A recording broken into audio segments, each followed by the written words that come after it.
Welcome to another episode of Tier List Arrangement. But this time, we will talk about the new mode of Miniature Wizarding Fight, which is a limited-time duel mode, and you may have a task to finish or win 15 times. So, some of you may wonder which character is the best or worst, since all of them are new and have various mechanics of playing with enchantment passive. So let me guide you. The ruler side was overpowered to spank those 3 challengers in the field. There are only 4 playable characters. Start with Dumbledore. His passive is easy to use by simply spamming the same card, and the next time you cast it again, it will be more effective and stronger. It seems easy to use, but his passive needs mana to cast. Also, there is no card that can eliminate the challenger at once, in contrast to others, so we will give him a 4th rank. Next is Snape. Most of his cards are meaningless except Time Tuner and Sectum Sempra, which are really strong against Summoner-type challengers.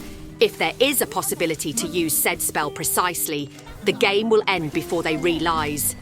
But sadly, if all 3 challengers are spellcasters, you may find it difficult to deal with them all at once. In second place is McGonagall with Locomotor and her Icy Gracious Maxima spell.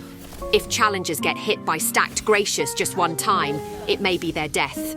The design of playing is very human and easy to use. Just summon a Locomotor and use Gracious to get your targets. And the strongest professor, even in his lore, is Flitwick.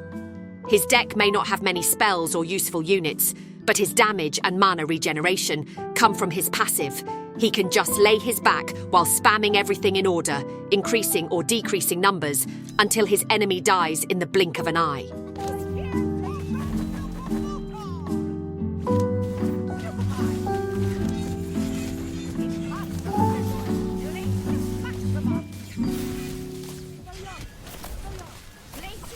Now for the challengers that have 9 playable characters.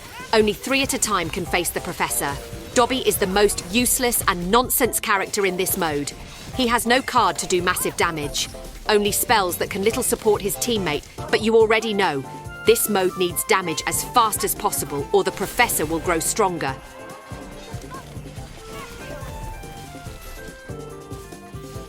Malfoy is like his legendary card. Only done things that are not necessary or enough.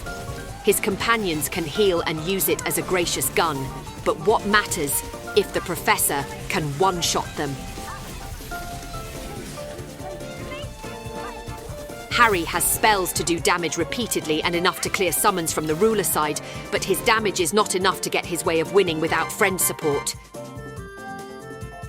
Weasley surely has damage and spells to help his friends, but most of his damage came from Whizbang, which hardly hits the Professor, who cannot maintain it even for 2 seconds.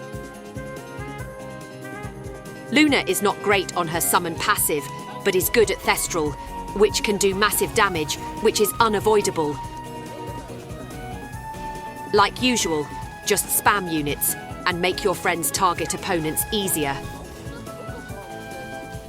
Ron has many types of chess. There are horses, queens, kings, and bishops that have damage and range to attack professors. By the way, his chess can be revived if the remaining pieces are not destroyed by Snape. Now the most annoying Echoan character, Neville.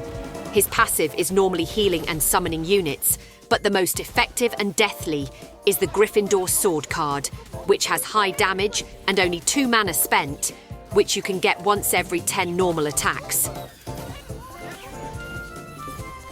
Last but not least, Hermione's card will reduce the cost.